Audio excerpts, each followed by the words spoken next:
coup, on est des mandataires judiciaires à la protection des majeurs. Donc on exerce soit à titre individuel, soit au sein d'un service association comme moi, l'UDAF, ou sinon il y a des préposés d'établissement qui peuvent exercer aussi les mesures judiciaires. Donc on est titulaire d'un certificat national de compétences, donc on ne peut pas exercer comme ça la profession. Et ensuite, donc il y a un prêt de serment, il y a un certain contrôle de l'activité par les services de l'État. Et donc moi, je travaille à l'UDAF.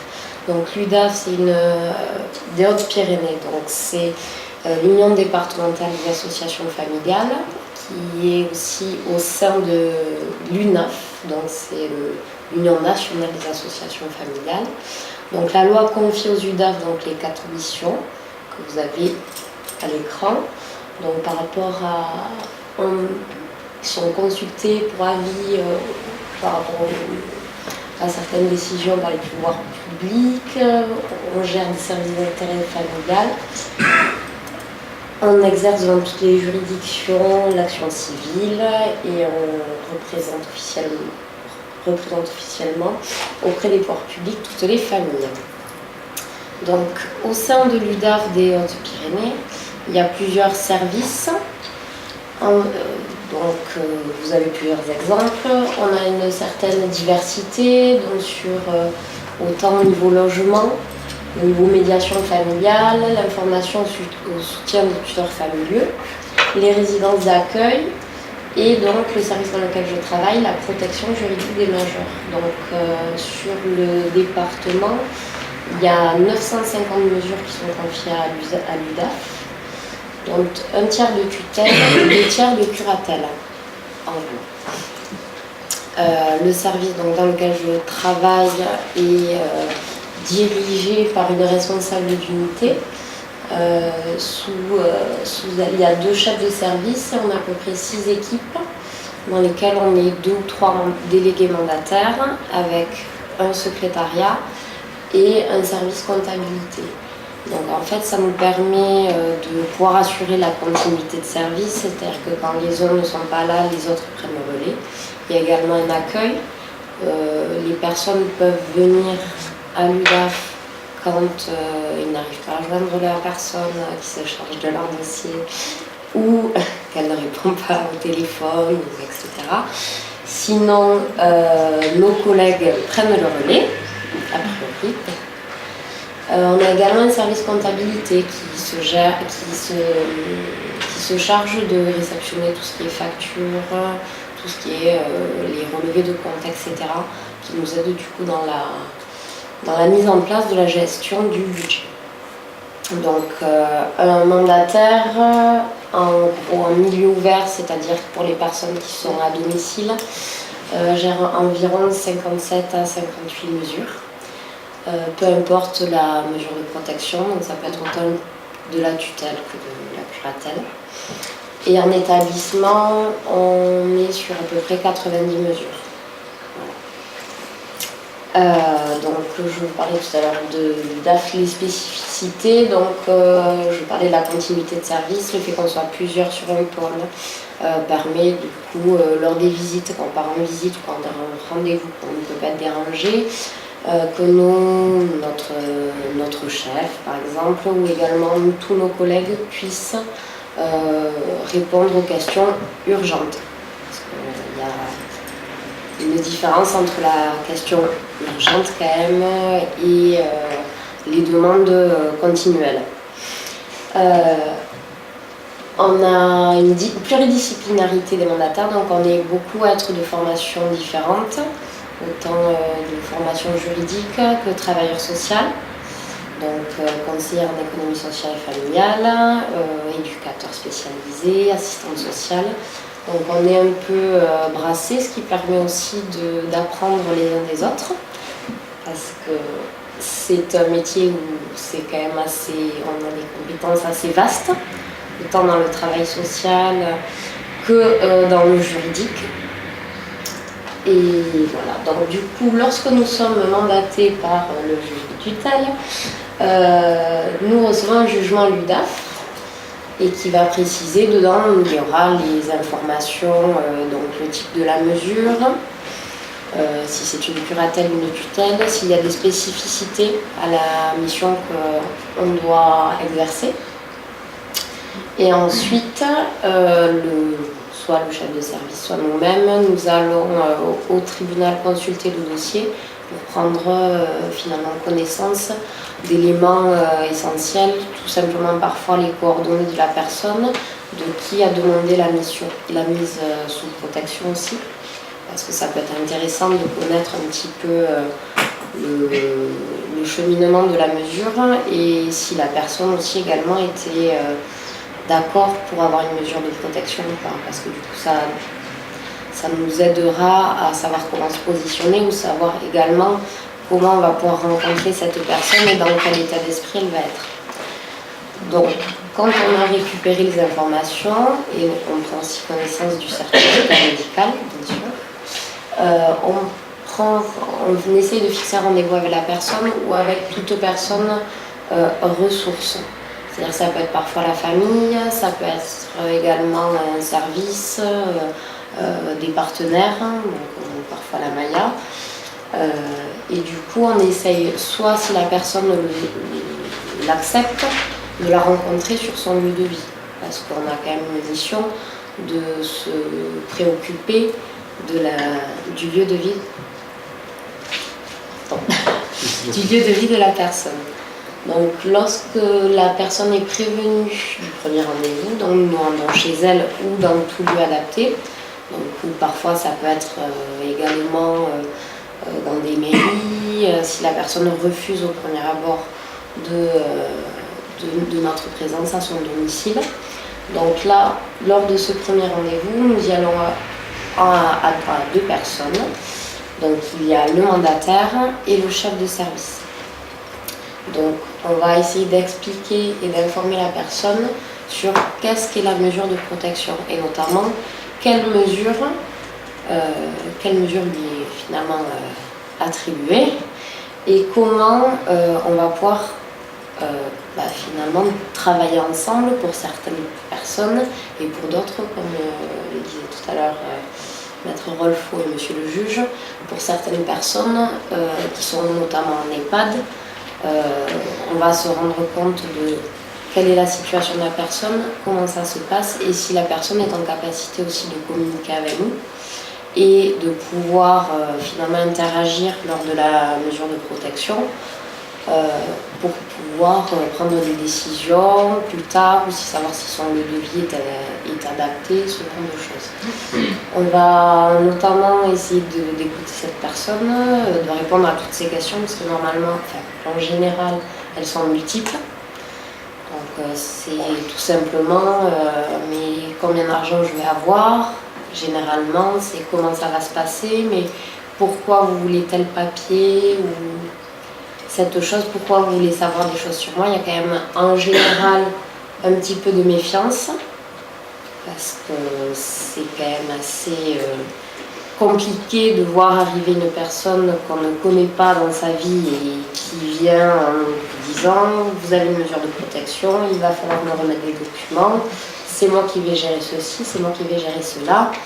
Et donc c'est vrai que ça fait peur. Donc on essaye de rassurer les personnes et de les informer sur comment on va pouvoir travailler. Alors on essaye ensemble. Et notamment comment ils vont pouvoir nous joindre.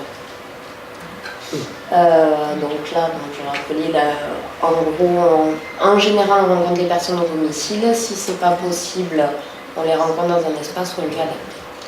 Donc ensuite, on informe la personne sur le financement de la mesure de protection.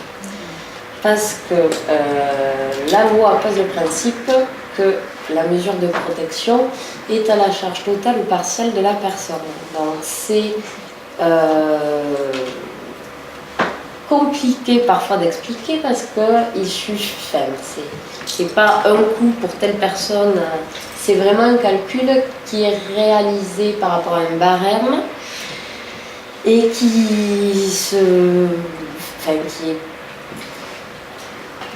qui se calcule par rapport déjà à des revenus, des ressources perçues 2 ans en amont. Donc déjà parfois c'est un petit peu compliqué de récupérer toutes les informations. Et ensuite parce que finalement ça se calcule un petit peu comme l'impôt sur le revenu, selon la tranche dans laquelle on est, c'est plus ou moins une participation importante. Donc c'est vrai que ça c'est souvent pas très bien compris, parce que c'est un petit peu compliqué à expliquer. Voilà. Mais on essaye de répondre aux mieux aux questions. Ensuite, on recense les informations et les documents nécessaires à l'exercice de la mesure. Donc généralement, c'est tous les documents administratifs. Donc c'est divers et varié, il y en a beaucoup. Notamment tout ce qui est les documents d'identité, les attestations mutuelles, carte vitale, tous les droits, donc souvent les personnes âgées, c'est tous les droits à la retraite, ce genre de choses. Ce qui est parfois compliqué, on va dire que c'est plus simple quand la personne est en structure, c'est-à-dire en EHPAD, que à domicile et qu'il y a très peu de personnes autour, parce que souvent c'est compliqué de savoir si tous les droits sont ouverts et de récupérer aussi tous les documents. Voilà. Donc après on nous demande tout ce qui est documents, les coordonnées du notaire, tous les contrats d'assurance, donc les actes de propriété, donc c'est vrai que ça fait beaucoup. Et ensuite les documents relatifs à la situation financière. Là, c'est un petit peu plus compliqué parce que du coup, quand on parle d'argent à l'intimité de la personne, c'est vraiment très compliqué parfois de demander les relevés de compte et de tout ce qui est bancaire. Et notamment après, ce qui peut être très compliqué, c'est quand on demande à la personne de nous remettre leurs moyens de paiement.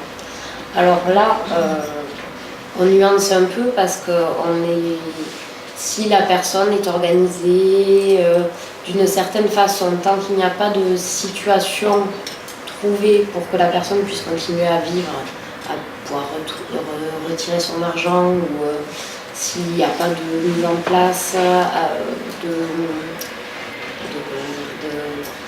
de possibilités avec la banque directement, parfois les moyens de paiement sont laissés, bon, sauf le chéquier. Sauf le chéquier, mais on trouve une solution, on va dire, alternative, au moins le temps que tout se mette en place. Parce que c'est vrai que souvent c'est très compliqué de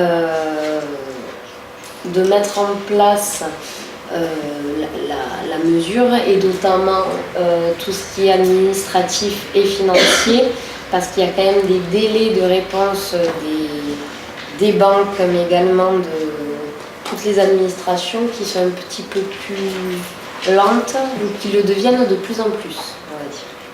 Donc c'est vrai que souvent, on se retrouve dans une période un petit peu critique, que ce soit pour la personne, mais également pour nous, parce que les démarches ont été faites, etc., et que finalement, rien n'avance, parce que en face à nous, il y a des administrations qui mettent un peu plus de temps qu'avant à réagir. Voilà.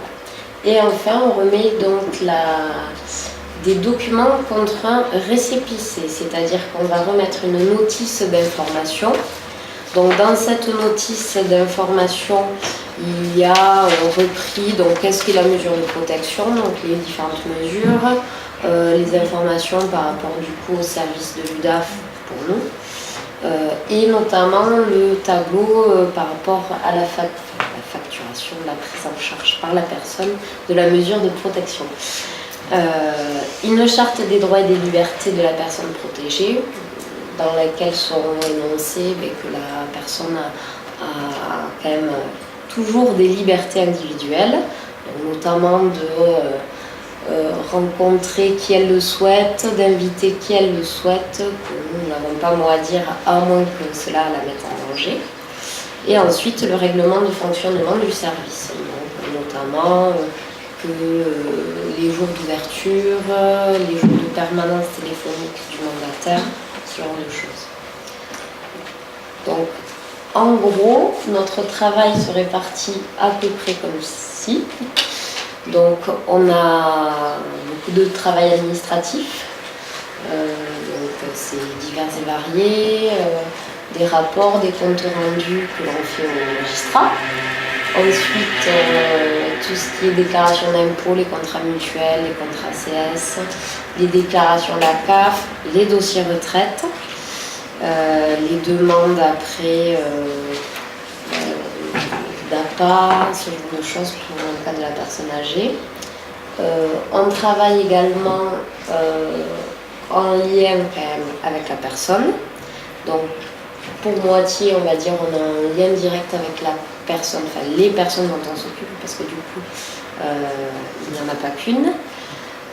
Et aussi avec l'entourage, le réseau et les partenaires. Donc on a souvent plusieurs interlocuteurs pour une même situation.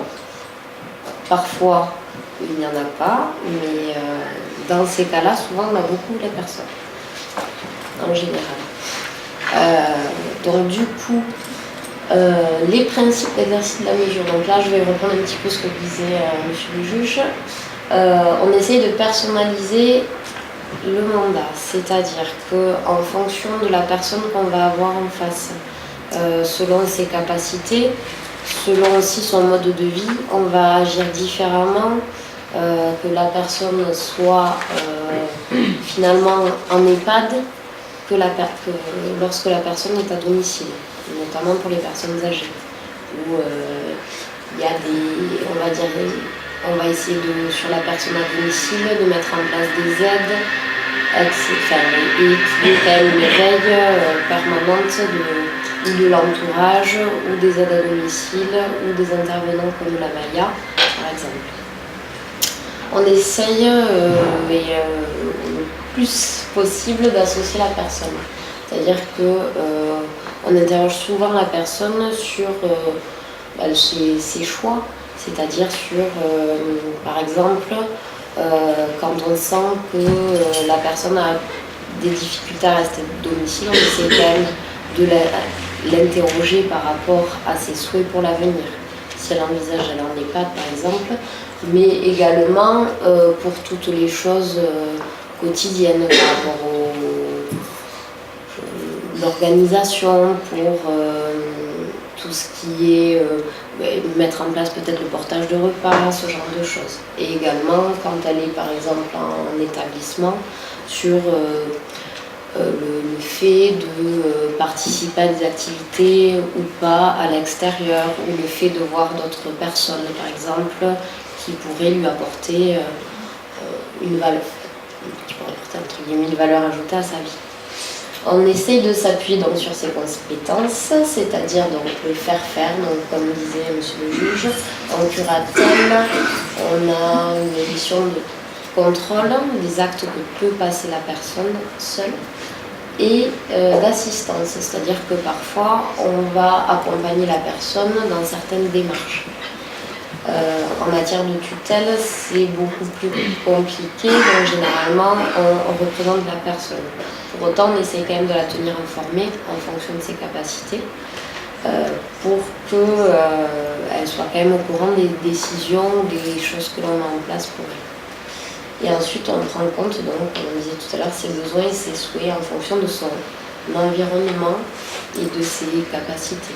C'est-à-dire que si la personne souhaite rester à domicile, on va essayer jusqu'au bout de respecter ses souhaits pour qu'elle puisse, mettons, pour une personne âgée, finir son jour à domicile, mais en mettant l'accompagnement nécessaire autour, comme la téléalarme, les aides à domicile, s'il y a une personne de sa famille qui puisse être un peu plus présente, ce genre de choses.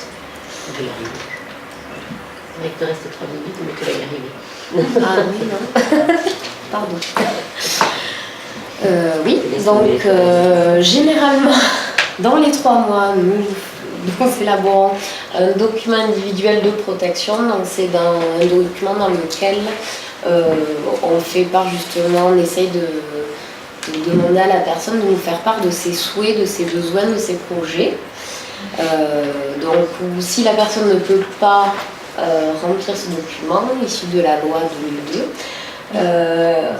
On demande aux professionnels, généralement dans les EHPAD, il y a les projets de vie, dans certains foyers de vie, c'est les projets personnalisés. Et aussi on fait part, peuvent prendre part à ce document l'entourage et la famille de la personne. On fait réaliser un inventaire, on le réalise à part le biais de 2 témoins ou un commissaire-priseur ou un huissier qui pourra constater tous les meubles et objets de valeur ou pas qu'il y a chez la personne. Et on élabore donc un budget prévisionnel annuel, donc qui, c'est vrai, lors de l'ouverture est peut-être un petit peu relatif parce qu'il y a des choses qui vont intervenir a posteriori ou que l'on découvre un peu plus tard. On envoie le dossier au juge. Donc, concernant la modalité, d'exercice des mesures, donc on distingue la protection des biens de la protection de la personne. L'article 415 du Code civil nous dit que les personnes majeures reçoivent la protection de leur personne et de leurs biens quand leur état ou le lieu ou leur situation rend nécessaire selon les modalités. Donc du coup, dans le cadre de la protection des biens, on essaie de garantir l'accès au compte bancaire, tout ce qui est la gestion du patrimoine, que ce soit mobilier et immobilier. Donc dans le mobilier aussi, on peut parler de tout ce qui est l'aspect financier par rapport au compte de placement, etc. On essaye de gérer l'aspect budgétaire, donc tout ce qui est administratif, donc, tout ce qui est les dossiers de retraite, de demande d'aide, etc. On essaie de garantir le logement et surtout, dans tous les cas, on rend compte aux majeurs, c'est-à-dire qu'on explique aux majeurs ce qui s'est passé, ce que l'on fait, bien sûr dans la limite de ses capacités. Et on rend compte donc soit annuellement donc au magistrat et parfois par le biais aussi de rapports quand il y a des événements qui surviennent. Concernant la protection de la personne, on essaie toujours de garantir les conditions de vie, donc de respecter ses choix, de garantir le logement, donc de veiller à l'état de santé. Donc ça c'est quelque chose d'assez relatif parce qu'on n'est pas médecin. Donc on essaye de, comme disait Maître Rolfo tout à l'heure, par exemple pendant les périodes de canicule, de au moins savoir si la personne va bien et si elle n'a pas besoin de quoi que ce soit. On permet l'application des actes civils et civiques. On essaie de favoriser le réseau relationnel, de stimuler l'autonomisation et d'informer la personne surtout de ses droits, mais également de ses obligations. Donc on a écrit quelques petits exemples. Donc là, dans la gestion des comptes, on ne peut pas procéder, nous, mandataires personnellement, à la modification des comptes ou livrets ouverts au nom de la personne, sauf si le juge des tutelles l'y autorise. C'est-à-dire qu'on ne peut pas prendre des décisions qui seraient importantes pour la personne concernant ses comptes sans le demander au magistrat, ou alors si la personne est sous curatelle et en capacité également, sans l'accord de la personne.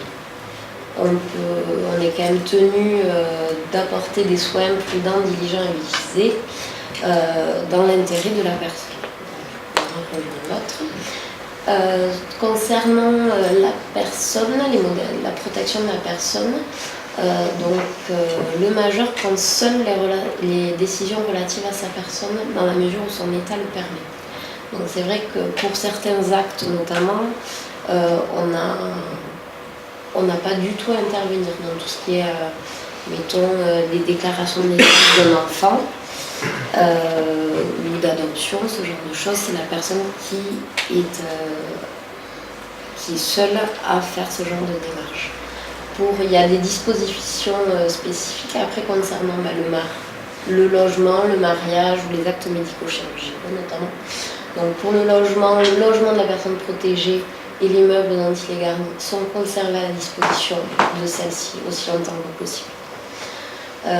Notamment après pour tout ce qui est l'entrée en établissement, c'est si la personne ne souhaite pas entrer en établissement mais que c'est très dangereux pour elle de rester à domicile par exemple, cette entrée en établissement est soumise à l'autorisation du juge des tutelles, appuyée par un certificat médical, en précisant que le maintien à domicile n'est plus possible.